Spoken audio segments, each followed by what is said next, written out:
Abrimos nuestras Biblias en el libro de los Hechos, capítulo 21. Vamos ya por el capítulo 21. Gloria a Dios por esta serie que ha sido de tanta bendición, primeramente para mi vida, y sé que para la iglesia también así lo ha sido. Hechos, capítulo 21. Vamos a estar viendo esta mañana del versículo 27 al versículo 40. Hechos 21, 27 al 40. Dos cosas antes de comenzar la exposición del sermón. Una aclaración, que hablaba con nuestro pastor Arles la semana pasada y podía haberse malentendido algo, y es cuando dije que ya esos votos no estaban vigentes, ¿verdad? Ya ese voto, por ejemplo, nazareo que había hecho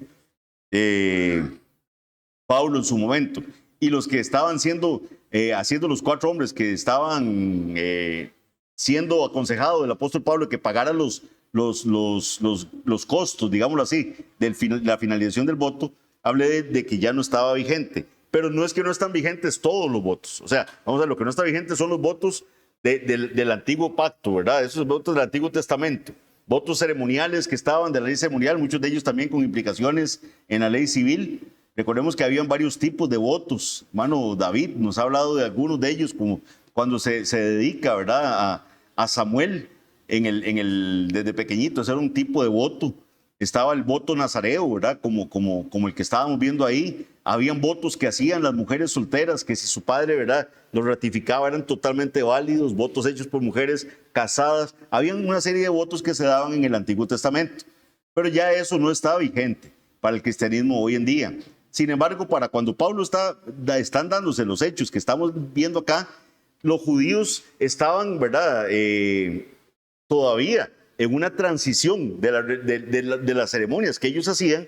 Y como hablaba con Gabriel esta semana, que Gabriel me hizo una serie de preguntas que me hicieron sentir muy contento de que está calando, ¿verdad?, toda esta temática, ¿verdad? ¿Qué hacían los judíos que se estaban convirtiendo al cristianismo?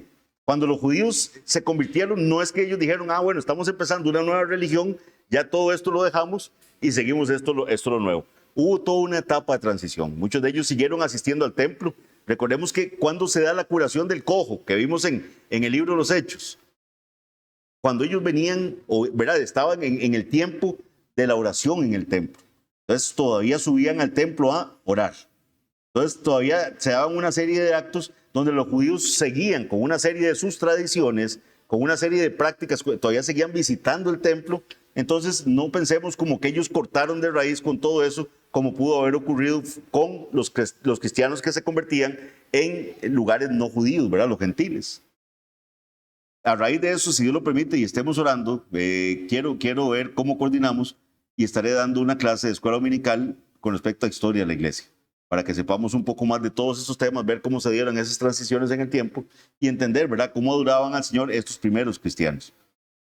Pero entonces, cuando dije que están eliminados los votos, no me refiero a los votos actuales. ¿Por qué? Porque iría en contra de lo que confesamos como bautistas reformados. Cuando hablamos de los juramentos y los votos, ¿verdad?, tenemos un capítulo que se refiere a eso, donde tenemos que ser consistentes de que cuando hemos hecho un juramento o hecho un voto, tenemos que mantenerlo. ¿Por qué? Porque lo hemos hecho delante del Señor y son válidos. Más bien la confesión inclusive nos habla, ¿verdad?, de una serie de votos que no son válidos, ¿verdad?, a la luz de la palabra del Señor, como los votos monásticos, ¿verdad?, los que hacían los monjes de ir a internarse ahí en soledad. Todas las cosas no eran bíblicas. Entonces la confesión inclusive habla de todo eso. Pero gracias, mi hermano Arles, por tocar el tema, y aclaro que no me refería a que no son válidos los votos en general, sino los votos que se referían, que hacía referencia el antiguo pacto. Entre ellos el voto nazareo, a no ser que alguno quiera venir un día de esto, ¿verdad?, con el pelo ahí todo largo y después quiera venir a raparse y quemar el pelo y todo eso, ¿verdad?, que hacían en la antigüedad. Esa es una aclaración, y la otra ya se me olvidó que era lo que iba a aclarar. Por eso un profesor decía, nunca diga cuántas cosas va a hacer, mejor diga que va a aclarar algo por si se le olvida. Bueno, ahí en el camino me acordaré que era la otra aclaración. Leemos Hechos 21, 27 al 40. Para tener el texto hoy. ¿Lo tienen? Hechos 1, 27 al 40. No pierdan el texto porque vamos a estar yendo constantemente a él. Recordemos como contexto, ¿verdad? El voto que estaban cumpliendo estos hombres, y a Pablo los ancianos de la iglesia de Jerusalén le dicen para que la gente no crea que usted no ama la ley, ¿verdad? No respeta la ley, vaya, pague los gastos para que ellos, ¿verdad?, cumplan su voto, den finalización y se purifican ellos y se purifica usted de una vez. ¿Ok? En ese contexto estamos. Hechos 21, 27 a 40. Pero cuando estaban por cumplirse los 7 días, unos judíos de Asia, al verle en el templo, alborotaron a toda la ciudad y le echaron mano, dando voces: varones israelitas, ayudad. Este es el hombre que por todas partes enseña a todos contra el pueblo, la ley y este lugar. Y además de esto, ha metido a griegos en el templo y ha profanado este santo lugar. Porque antes habían visto con él en la ciudad a Trófimo de Éfeso, a quien pensaban que Pablo había metido en el templo. Así que toda la ciudad se conmovió y se agolpó el pueblo, y apoderándose de Pablo, le arrastraron fuera del templo e inmediatamente cerraron las puertas. Y procurando ellos matarle, se le avisó al tribuno de la compañía que toda la ciudad de Jerusalén estaba alborotada.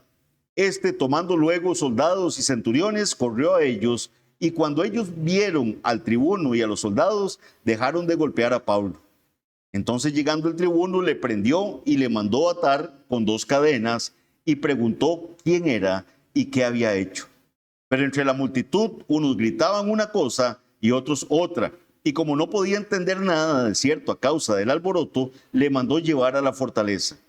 Al llegar a las gradas, aconteció que era llevado en peso por los soldados a causa de la violencia de la multitud, porque la muchedumbre del pueblo venía detrás gritando: muera. Cuando comenzaron a meter a Pablo a la fortaleza, dijo el tribuno: ¿se me permite decir algo? Y él dijo: ¿sabes griego? ¿No eres tú aquel egipcio que levantó una sedición antes de estos días y sacó al desierto los 4,000 sicarios? Entonces dijo Pablo: yo de cierto soy hombre judío de Tarso, ciudadano de una ciudad no insignificante de Cilicia, pero te ruego que me permitas hablar al pueblo. Y cuando él se lo permitió, Pablo, estando en pie en las gradas, hizo señal con la mano al pueblo, y hecho gran silencio, habló en lengua hebrea, diciendo. Y ahí quedamos para el otro domingo a ver qué va a decir Pablo. Como vimos la semana pasada, Santiago, ¿verdad?, o sea, Jacobo y los demás ancianos escuchan con gozo el mensaje que Pablo les lleva, ¿verdad?, de cómo se están convirtiendo los gentiles, de cómo, ¿verdad?, lo reciben con gozo. Sí, habían recibido una donación también que mandaban los hermanos de todos los diferentes lugares, estaban gozosos, pero de una vez le hacen ver a Pablo que hay una preocupación grande. Y la preocupación grande es que creen que él está predicando en contra de la ley y en contra de la circuncisión y en contra de las costumbres judías. Entonces ellos tuvieron la idea de que el apóstol Pablo costeara los gastos de unos hombres que debían finalizar un voto y que él mismo pasara por un proceso de purificación para demostrarle al pueblo judío que aún tenía estima por la ley y por las costumbres judías, y para demostrar que sus enemigos estaban equivocados. Quienes decían que, como les acabo de decir, que él enseñaba a los judíos a apostatar de Moisés. Vean lo que dice el versículo 27. Pero cuando estaban por cumplirse o para cumplirse los 7 días, unos judíos de Asia, al verle en el templo, alborotaron a toda la multitud y le echaron mano. Según Números 19:12, se requería una purificación al tercer y al séptimo día. Habían 2 purificaciones, una al tercero y otra al séptimo día. Vean lo que dice Números 19:12. Al tercer día se purificará con aquella agua, y al séptimo día será limpio. Y si al tercer día no se purificare, no será limpio al séptimo día. Vemos que Pablo regresó al templo para completar el ritual. Ya había ocurrido el tercer día, ahora iba para lo que quedaba del ritual para el día séptimo. Fue visto allí por unos judíos asiáticos, quienes inmediatamente comenzaron a alzar una multitud contra él. Empezaron a hacer un alboroto. Al igual que Pablo, habían venido a Jerusalén para celebrar la Pascua. Entonces no es sorprendente que la oposición a Pablo viniera de judíos asiáticos. ¿Por qué? Porque probablemente muchos de ellos eran de Éfeso, ¿verdad? Recuerden lo que había pasado en Éfeso también, un alboroto, ¿verdad? Cuando aquella gente gritaba Diana de los efesios, ¿verdad? Y estaban contra Pablo. Entonces todavía, como diríamos popularmente nosotros acá en Costa Rica, tenían sangre en el ojo contra Pablo. Versículo 28. Dando voces, varones israelitas, ayudad. O sea, es como que estén gritando, mire, ayuda. Cuando empiezan a gritar y está llamando, dice, varones israelitas, ayudad. Este es el hombre que por todas partes enseña a todos contra el pueblo, la ley y este lugar. Y cuando habla de este lugar, está refiriéndose al templo. Y además de esto, ha metido griegos en el templo y ha profanado este santo lugar. Pensemos que hay una fiesta judía. Hay mucha gente ahí. Estos hombres están gritando y dicen, miren, necesitamos ayuda. Socorro, vean, este es el hombre. Las acusaciones que comenzaron a hacer contra Pablo eran muy graves. 2 de ellas son las mismas acusaciones que hicieron contra Esteban. Vean que Esteban, recuerden que cuando vimos Hechos capítulo 6, en los versículos 13 y 14, dice lo siguiente, ya esto lo vimos. Y pusieron testigos falsos que decían, recuerden que a Esteban le pusieron testigos falsos, gente que estaba afirmando, este hombre no cesa de hablar palabras blasfemas contra este lugar santo y contra la ley. ¿Ven que es lo mismo? Pues le hemos oído decir que ese Jesús de Nazaret destruirá este lugar y cambiará las costumbres que nos dio Moisés. La tercera acusación que le hacen a Pablo es un poco más genérica, es menos específica. Y lo que dice es que enseña a todos contra el pueblo. Enseña a todos contra el pueblo. Ciertamente, como parte del Evangelio, Pablo predicaba de la unidad de todos en Jesucristo. O sea, ese sí es un mensaje que estaba presente en la predicación del Evangelio por parte de Pablo. Él decía que ya no hay judío ni griego, ¿verdad? Ya era un solo pueblo. Entonces muchos de ellos interpretaban que estaba reduciendo la importancia de los judíos como pueblo elegido de Dios, ¿verdad? Porque el Pablo decía, ya no hay, ya de los dos hizo uno solo. Ahorita voy a hablar más de ese tema. En este caso también lo acusaron de profanar al templo al llevar a un gentil más allá del atrio de los gentiles. Recuerde que está el pueblo judío, veía la división así. Nosotros los judíos y los demás son gentiles. Los no judíos son gentiles. ¿Okay? Esos recintos no estaban abiertos para los gentiles. Había así un patio donde podían estar, pero nada más. Hasta ahí. No podían pasar de ese lugar. No podían entrar al área del templo. El gran patio exterior, conocido como el atrio de los gentiles, estaba abierto a todos. El templo propiamente dicho no estaba abierto a todos. De hecho, había una gran barrera de piedra que separaba el atrio de los gentiles del primer patio del templo, propiamente dicho, que se llamaba el atrio de las mujeres.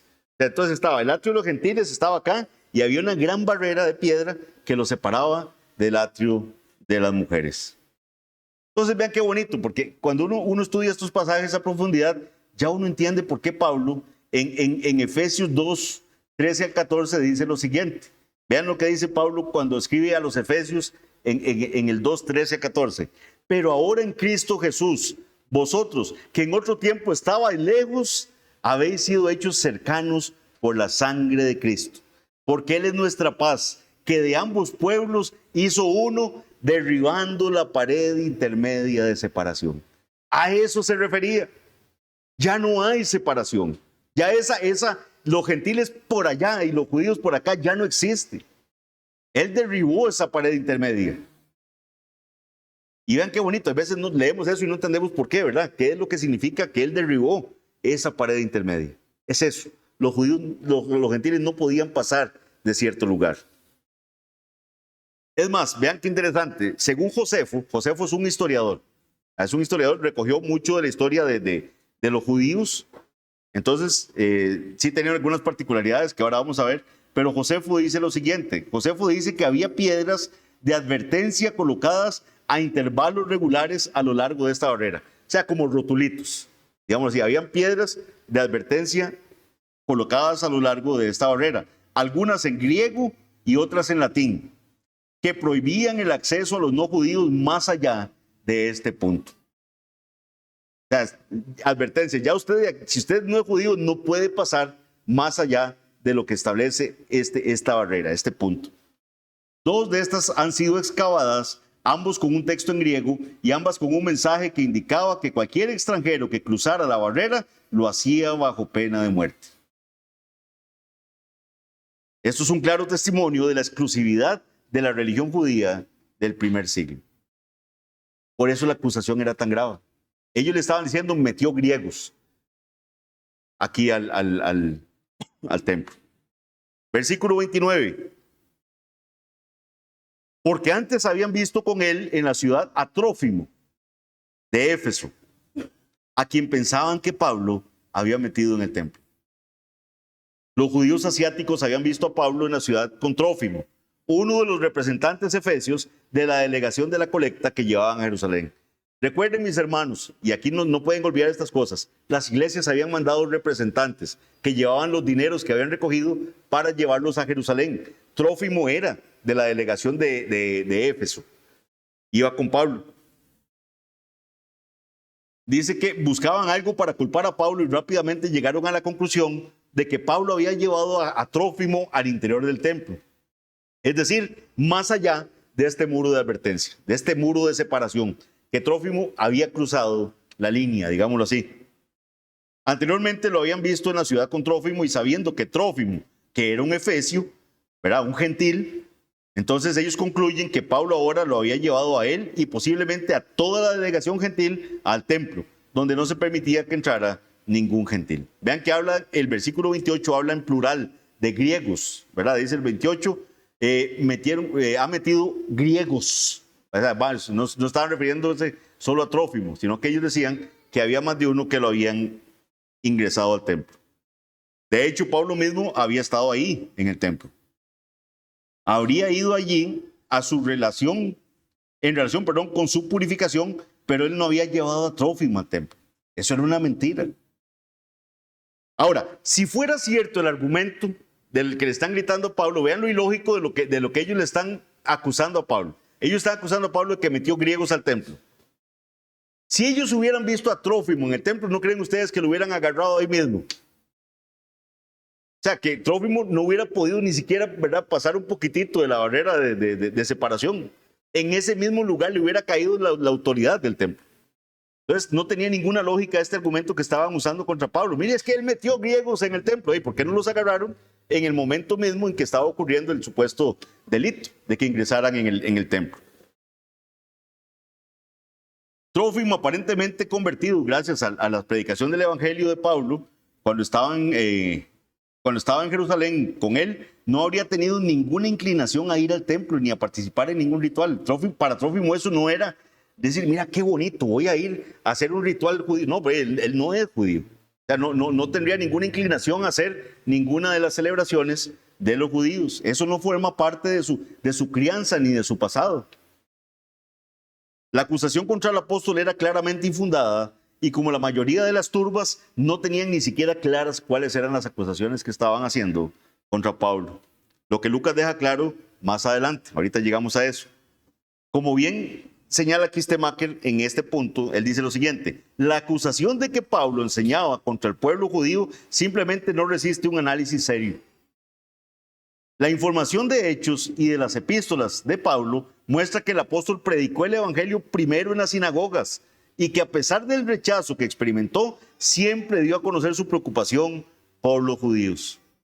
Aunque no instruyó al pueblo judío en el sentido de que las leyes ceremoniales fueron cumplidas, aunque instruyó al pueblo judío en el sentido de que las leyes ceremoniales fueron cumplidas por Jesucristo, insistió en el significado y aplicación de la ley moral.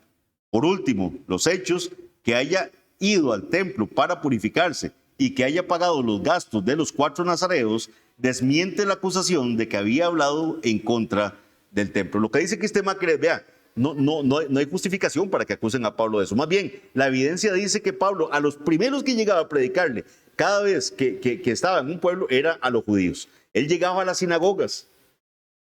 También dice Kistemaker, es cierto que Pablo en las cartas, él enseña a la gente que todas estas leyes ceremoniales se cumplieron en Jesucristo, pero él nunca habla en contra de la ley moral.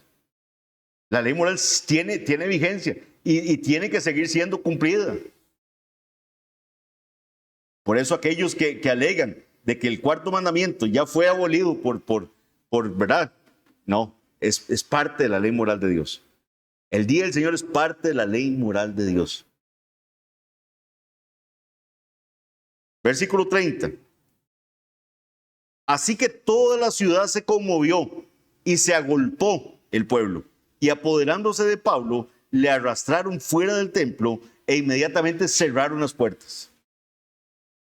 Entonces algunos van a decir, mira qué exagerado Lucas, va, como toda la ciudad de verdad se conmovió o se alborotó, como dice la Biblia de las Américas.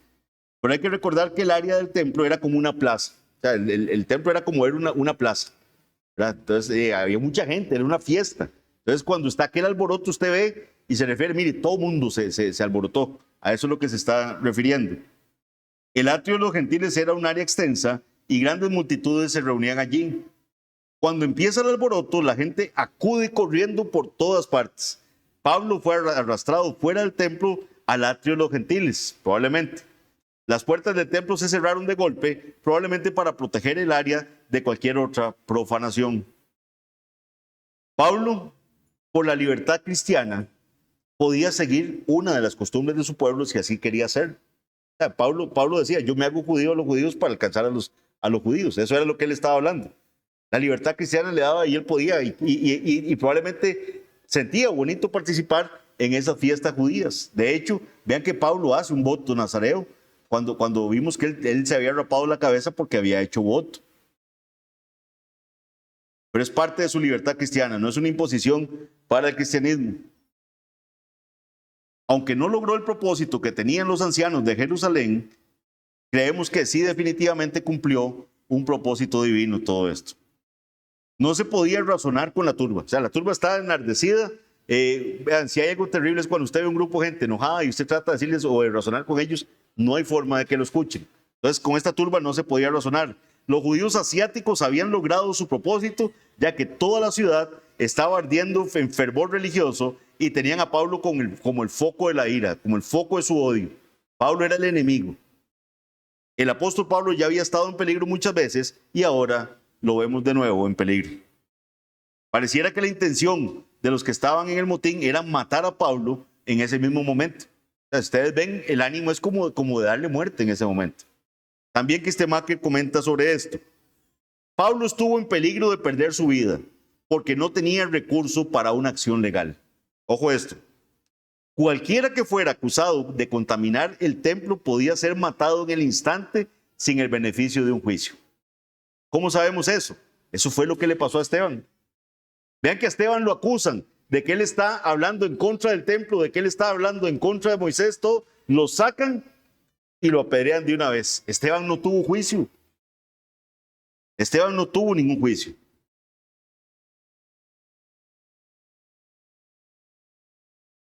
Cuando estaba en esta parte, ¿verdad? Y varios comentaristas también hacen la misma acotación, surgen algunas preguntas de camino. Y esas preguntas de camino que surgen es, por ejemplo, ¿qué estará pasando por la mente de Jacobo y los ancianos en este momento? ¿Verdad? Ellos fueron los que le dieron el consejo a Pablo, de que con eso iba a quedar bien delante del pueblo, ¿verdad? De que ni siquiera, como decimos en buen tico, no le dan pelota a Pablo, ¿verdad? Con toda lo que él está contando de cómo el Señor está salvando a los gentiles y con, ¿verdad? Ver el amor de las iglesias, dando las ofrendas. Y le dicen que vaya a hacer eso, que vaya y le pague los votos a estos que han hecho voto nazareo, que le paguen los gastos de la purificación. Y ver que salió tan terrible todo esto. ¿Habrán oído el alboroto? Nos imaginamos que sí. ¿Se habrán cuestionado que todo esto surgió por el consejo que ellos le dieron a Pablo? Lo cierto es que de lo que se desprende del relato no vemos que hayan hecho nada. O sea, no vemos a los ancianos aquí participando, así que salen en defensa de Pablo. Entonces uno siente como que lo dejaron, ¿verdad? Ahí a su suerte. No los vemos aquí como apechugando, ¿verdad? Decir, mire, es que no, más bien esto fue una idea nuestra de que para que ustedes vieran, no se ven participando acá en la escena. No enviaron a nadie a las autoridades romanas para asegurarle al comandante que Pablo era inocente de los cargos que se le estaban imputando. Versículo 31. Y procurando ellos matarle, se le avisó al tribuno de la compañía que toda la ciudad de Jerusalén estaba alborotada. Aquí vienen aspectos importantes. Viene y se está dando esto y le dan aviso al tribuno. Ahorita explico quién es el tribuno. Le dicen que toda la ciudad de Jerusalén estaba alborotada. Cerca de la muralla que rodeaba el templo, o sea, el templo está rodeado de una muralla, entonces cerca de esa muralla había una torre que se llamaba la Torre Antonia, así se llama, Torre Antonia. Era una fortaleza que había construido Herodes el Grande para defender el templo. Entonces está esa torre. Las tropas romanas están en esa torre Antonia. Algunos historiadores se debaten dónde estaba el pretorio, que es donde llevan a Jesús en el juicio, ¿verdad? Con Pilato. Unos dicen que era en la casa de Pilato, otros creen que era ahí, en la torre Antonia, que estaba el pretorio. Entonces ahí fue probablemente donde Jesús fue juzgado. Pudo haber sido un centinela, que son los que están en la torre, ¿verdad? Que están viendo ahí lo que está pasando. El centinela ve el alboroto que se está dando en la parte de la plaza de los gentiles, de la zona donde están los gentiles, y le avisa al tribuno romano. Le envía un mensaje a su comandante, el tribuno romano. El nombre del tribuno es Claudio Lisias. Pueden apuntarlo, lo vamos a ver más adelante. Va a aparecer el nombre de él. Le dan aviso al tribuno Claudio Lisias. Eso lo vamos a ver en el capítulo 23. Y él era el oficial romano de más alto rango a cargo de una compañía compuesta por 1000 soldados. O sea, Claudio Lisias, que es el hombre de más rango ahí, tiene a su cargo 1000 soldados que están en esta torre Antonia, que está a la par del templo. Entonces, es a él a quien le dan aviso de que se está dando este alboroto.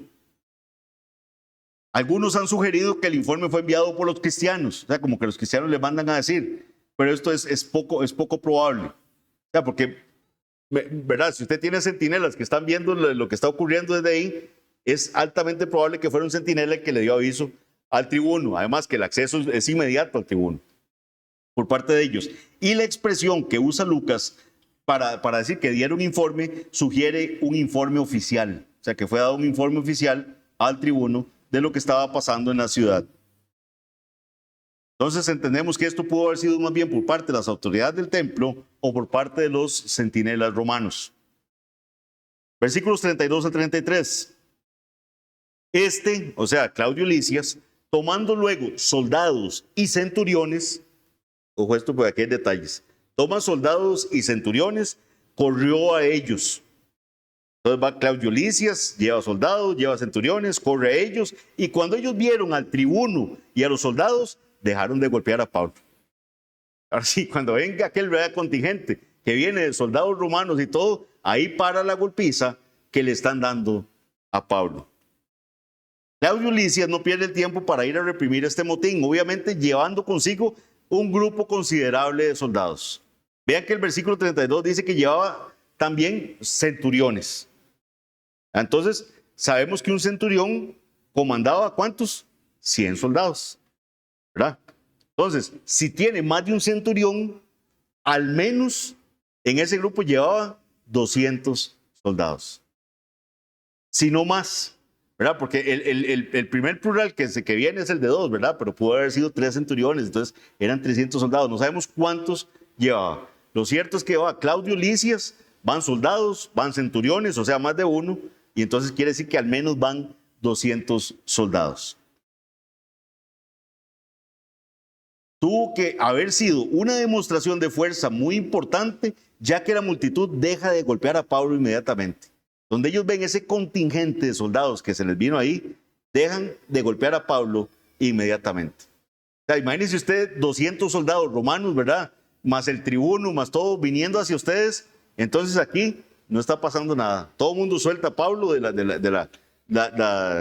lo que le estaban, de la golpiza que le estaban dando. Dado que Pablo era el motivo de la ira de la multitud, Claudio Lisias lo arresta de inmediato y dice que lo ata con 2 cadenas.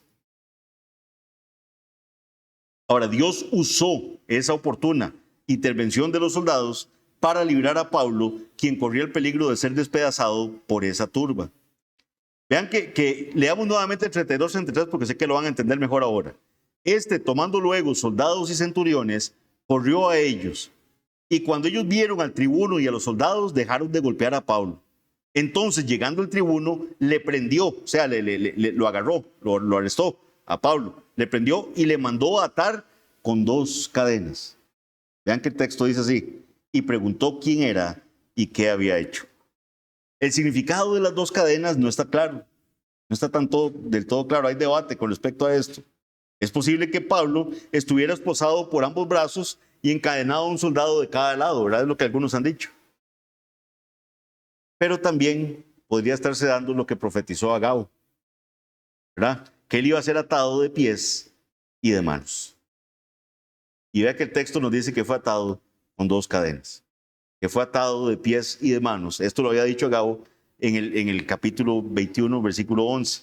En cualquier caso, a partir de este momento, Pablo fue prisionero y de aquí hasta el último versículo que veamos del libro de los Hechos, Pablo va a ser prisionero.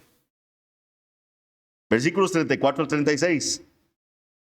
Pero entre la multitud unos gritaban una cosa y otros otra. Y como no podía entender nada, o sea, Claudio Lisias no podía entender nada porque unos le decían una cosa, otros le dicen otra.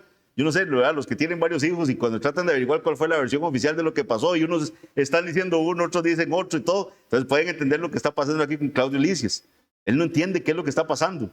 La turba no entendía tampoco lo que estaba pasando. Muchos de ellos tenían versiones encontradas de por qué estaban en contra de Pablo.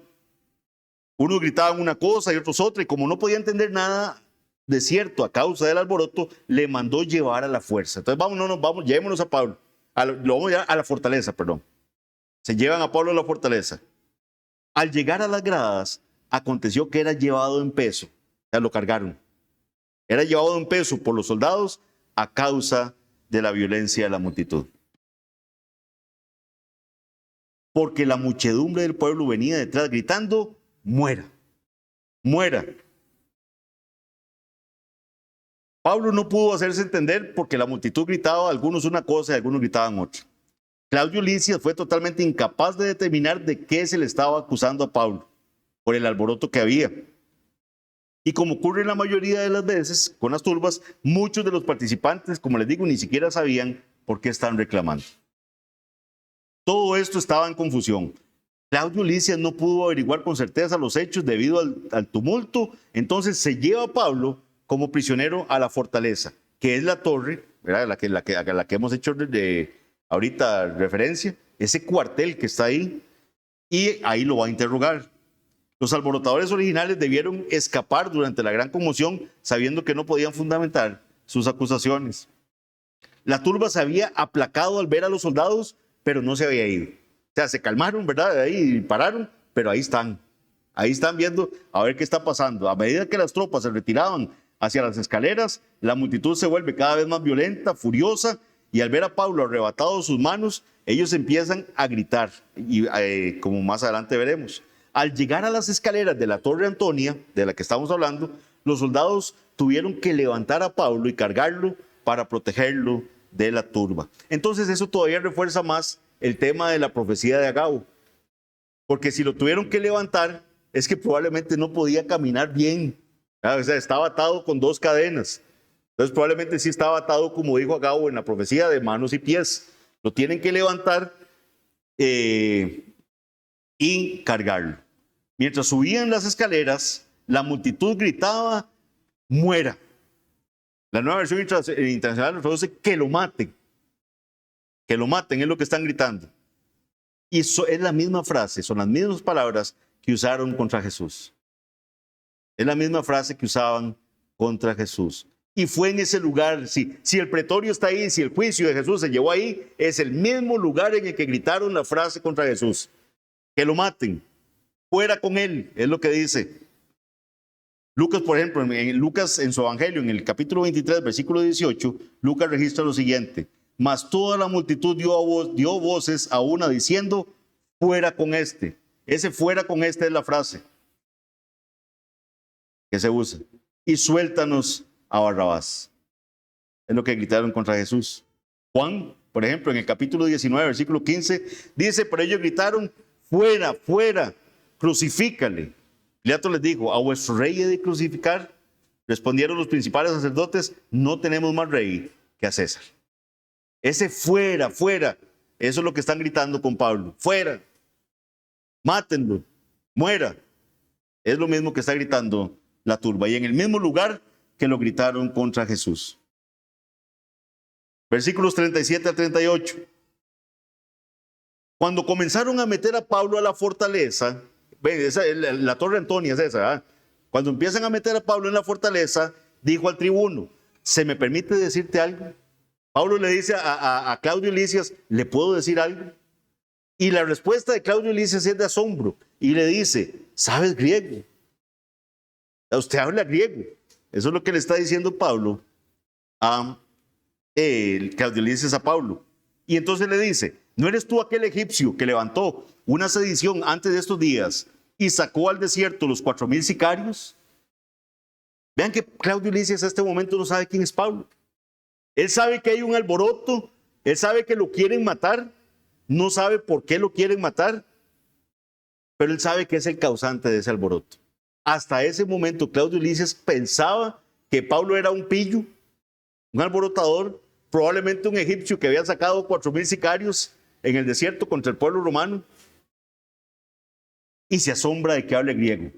Y este asombro de Claudio Lisias de que hable griego es porque es un griego refinado. Es un griego educado, lo que está hablando Pablo. Su lenguaje era un griego educado y refinado y el tribuno se asombra de que hable griego. Este acontecimiento aparentemente insignificante, debido a la buena educación y al estilo culto de Pablo, es uno de los puntos relevantes de la historia. A partir de este momento, el tribuno mostró un interés más marcado por Pablo y lo protegió de sus enemigos. Ya ve que no es un simple criminal ahí, lo empieza a tratar con un poco más de respeto. Sin embargo, para Pablo era lo más natural del mundo dirigirse a su captor en griego y con caballerosidad. Vemos así cómo Dios usa las cosas cotidianas de la vida para llevar a cabo sus propósitos en el mundo. Claudio Lisias había asumido que Pablo era un criminal. Luego reveló que él sospechaba que era un revolucionario egipcio que cerca del año 54 después de Cristo, que es cuando ocurre esto, había atraído un número considerable de seguidores que él llama sicarios ahí. 4,000 sicarios. Otras versiones lo traducen como asesinos o como guerrilleros. Josefo, el historiador, también registra ese episodio. Y Josefo dice lo siguiente, que el egipcio era un falso profeta que había atraído unos 30,000 seguidores, dice Josefo. Josefo habla de 30,000 seguidores, engañados. Los condujo al desierto y de allí al monte de los Olivos, donde prometió que las murallas de Jerusalén caerían bajo su mando, lo que les permitiría derrotar fácilmente a las fuerzas romanas. En lugar de que las murallas de Jerusalén cayeran, Félix llegó al lugar con un gran número de tropas, mató a 400 de ellos, tomó prisioneros a otros 200 y provocó la fuga del egipcio y del resto. La diferencia entre los 4,000 sicarios que cita Lucas y los 30,000 de Josefo probablemente se debe a que Josefo tenía la tendencia de exagerar las cifras. O sea, ustedes ven los escritos de Josefo, siempre están más tirados a exagerar las cifras. Pero vea que Josefo registra la existencia de este egipcio. Pues Claudio Lisias creía que Pablo era ese egipcio, el que había hecho ese alboroto. En Hechos, los seguidores del egipcio son descritos como sicarí, así es el término, que significa hombres de puñal. Así es como se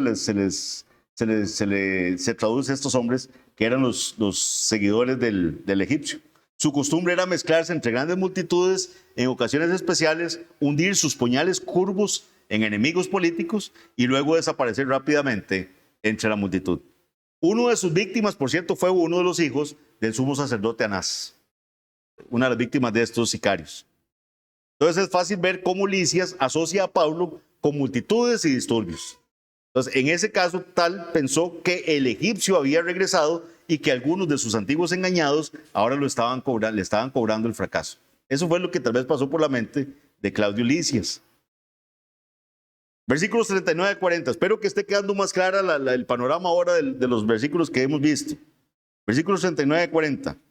Entonces dijo Pablo, yo de cierto soy hombre judío de Tarso, ciudadano de una ciudad no insignificante de Cilicia, pero te ruego que me permitas hablar al pueblo. Y cuando él se lo permitió, Pablo, estando en pie en las gradas, hizo señal con la mano al pueblo y hecho gran silencio, habló en lengua hebrea diciendo. Pablo no era el agitador egipcio que creía Claudio Lisias. De hecho, él le dice, soy judío, ¿verdad? Por si el tribuno lo consideraba gentil y culpable de profanar el templo. Dice, no, yo soy judío y ciudadano de la ciudad de Tarso. Él dice, una ciudad no insignificante de Cilicia. Así lo dice Pablo. Ahora, tiene que quedarnos claros, y apúntenlo ahí, en este momento Pablo no está haciendo referencia a su ciudadanía romana todavía. Él nada más le dice que es ciudadano de Tarso, de la ciudad de Tarso, una ciudad importante de Cilicia. Que es judío, que él es ciudadano de Tarso, pero vamos a ver que más adelante él le va a revelar a Claudio Lisias su ciudadanía romana, pero no es ahorita, vamos a verlo en los próximos domingos. En este momento, Pablo simplemente intentaba dejar claro que él no era el egipcio que lo estaban considerando, que él no era ese egipcio agitador.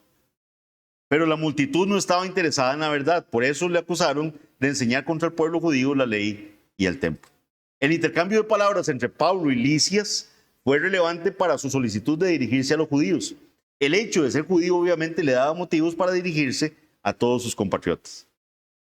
Era evidentemente culto, porque entonces la sorpresa de Claudio Lisias es la clase de griego con la que Pablo le habla a él. Entonces ya Lisias ya tiene claro que no es el egipcio, no es un criminal, no es un alborotador y merece que su solicitud sea atendida. Se le concede el permiso, tal vez esperando obtener suficiente información para ver qué está pasando. Hasta el momento Claudio Lisias no sabe qué está pasando. Entonces dice, tal vez ya ahora voy a entender qué es lo que está pasando aquí. La reaparición de Pablo en lo alto de las gradas de la Torre Antonia y su característico y autoritario gesto con la mano produjeron el efecto deseado. Él levanta su mano, no sé si así o qué fue lo que hizo. La cuestión es que Pablo hace una señal con la mano y todo el mundo se cayó. A todo el mundo calladito, a escuchar qué es lo que va a decir Pablo. Poco a poco el tumulto fue apagándose y reinó el silencio. Eso dice mucho del poder y la autoridad de Pablo, que un gesto de su mano en el momento oportuno pudiera provocar semejante silencio en aquella multitud enardecida. Pero el momento no va a durar mucho, ¿verdad?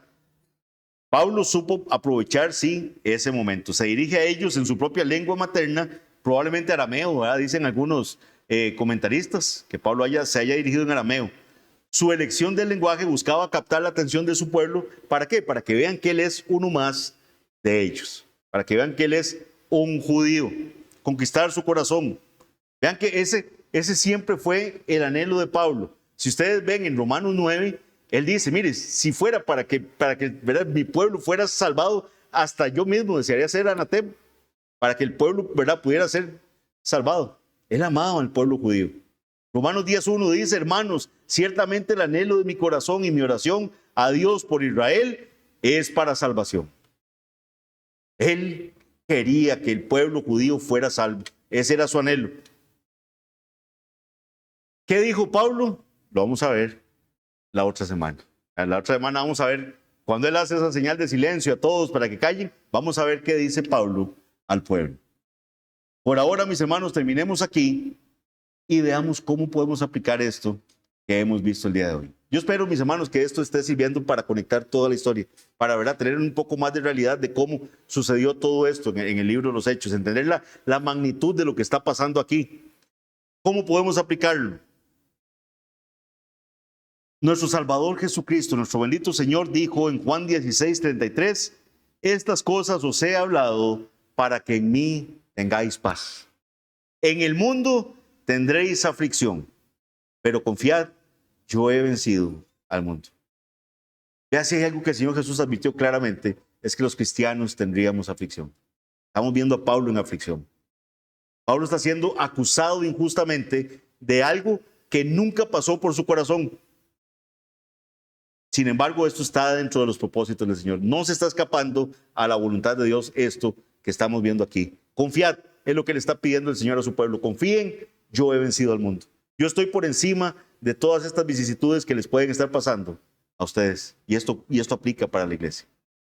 Puede estar pasando aflicción. El Señor le dice, es más, lo dice como algo cierto, tendréis aflicción. No es que es posible que tengan aflicción, no, en el mundo tendréis aflicción, pero confiad, yo he vencido al mundo. ¿Y por qué el Señor sabe que tendremos aflicción? Vean, Él lo dijo en Juan 15, 18 al 20, Él dice, si el mundo os aborrece, estos que están afuera no nos aman, el mundo nos aborrece. Si el mundo os aborrece, sabed que a mí me ha aborrecido antes que a vosotros. Vea, si usted se siente, es que ¿por qué este mundo no me entiende? ¿Por qué mis compañeros no me entienden? ¿Por qué me buscan hacer el mal en mi trabajo? ¿Por qué? Jesús lo que dice, vea, ustedes sepan que a mí me han aborrecido antes que a ustedes. Si fuerais del mundo, el mundo amaría lo suyo, pero porque no soy del mundo, antes yo os elegí del mundo, por eso el mundo os aborrece. Acordaos de la palabra que yo os he dicho, el siervo no es mayor que su señor. Si a mí me han perseguido, también a vosotros os perseguirán. Si han guardado mi palabra, también guardarán la vuestra. Y esa es la parte linda de esta promesa. ¿Cómo vamos a pretender no tener sufrimiento en este mundo si a Jesús le hicieron sufrir? ¿Cómo vamos a pretender nosotros que nos amen todo el mundo si a Jesús no lo amó todo el mundo? Lo aborrecieron. Pero la gran promesa es que si atendieron la palabra de Jesús, también atenderán la palabra que prediquemos como su iglesia. Esa es una enorme bendición. Hoy vimos cómo Pablo fue falsamente acusado por personas que deseaban matarlo, pero Pablo sabía a quién servía él. Él sabía a quién había temido, él sabía a quién está sirviendo. Él amaba y tenía en primer lugar a Jesucristo. El mismo que dijo en Mateo 5, 10 al 12, bienaventurados los que padecen persecución por causa de la justicia, porque de ellos es el reino de los cielos. Bienaventurados sois cuando por mi causa os vituperen, cuando los insulten, cuando os persigan y digan toda clase de mal contra vosotros mintiendo. Gozaos y alegraos, porque vuestro galardón es grande en los cielos, porque así persiguieron a los profetas que fueron antes de vosotros. No estamos leyendo nada extraño en el cristianismo. Por eso un cristianismo que predique prosperidad, felicidad, su mejor vida aquí y ahora, todo eso es falso, eso no es el evangelio, ese no es la palabra de Dios, ese no es el mensaje de Jesús. Jesús no se contradijo nunca. Él dijo, tendréis aflicción, pero confiad, yo he vencido al mundo. Si a mí me aborrecieron, a ustedes también los van a aborrecer. Y él dijo, bienaventurados sois cuando por mi causa os persigan y digan toda clase de mal contra vosotros mintiendo. Gócense, alégrense, porque su premio es grande en los cielos. Eso es lo que estamos viendo a Pablo aquí. Por eso Pablo sabía que él iba a Jerusalén. Sabía que el Espíritu Santo le había advertido que iba a recibir prisiones, que iban a ser atados sus manos y sus pies y ser entregado a los gentiles.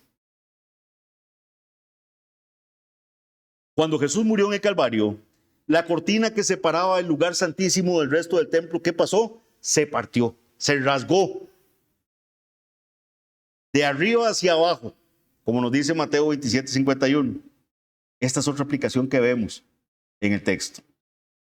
Con esta acción sobrenatural, Dios mostró sin lugar a dudas que el sacerdocio levítico y el templo ya no eran. Ya habían pasado. Pero Dios dejó pasar 40 años antes de que terminara con el sistema sacerdotal y se destruyera el templo. Eso pasó, ya después de eso quedó totalmente en ruinas todo esto. En ese periodo de 40 años el templo siempre fue sagrado para el pueblo judío. Ellos seguían yendo ahí. Era su lugar de oración, era su lugar de adoración. Cualquiera que hablara del templo y su referencia a él fuera considerada negativa, era reo de muerte. Tanto Jesús como Esteban fueron acusados de hablar contra el templo y fueron muertos. Pero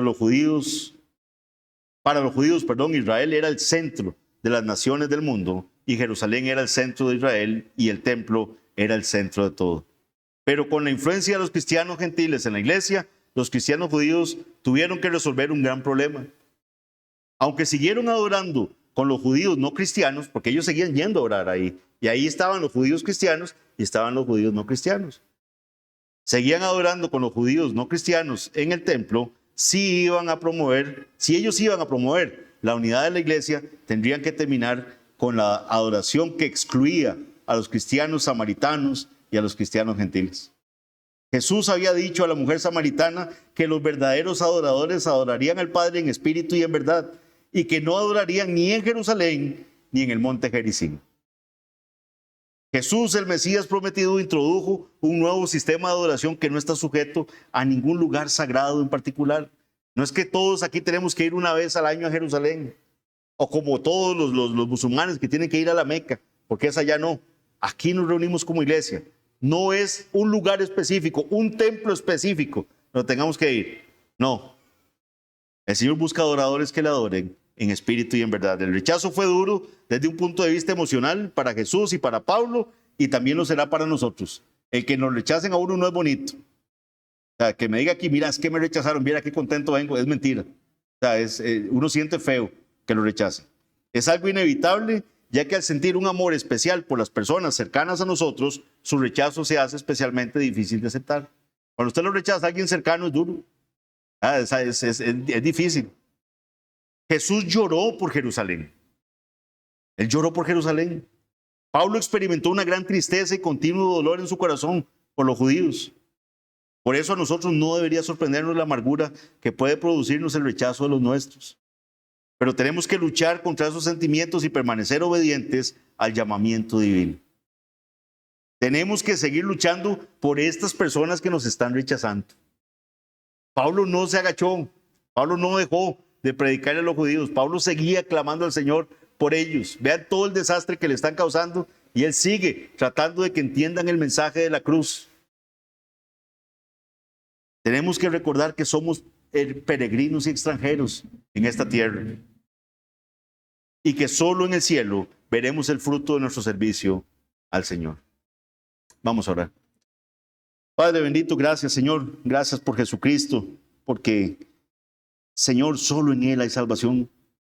Padre, como veremos ahora en los bautismos, hemos muerto a una vida de pecado para ser resucitados juntamente con Él a una vida nueva. Señor, gracias por esto que hemos aprendido el día de hoy, por toda esta escena que hemos visto, Señor, que nos narra el libro de los Hechos. Nos has permitido entender con más detalle qué pasó aquí, Señor.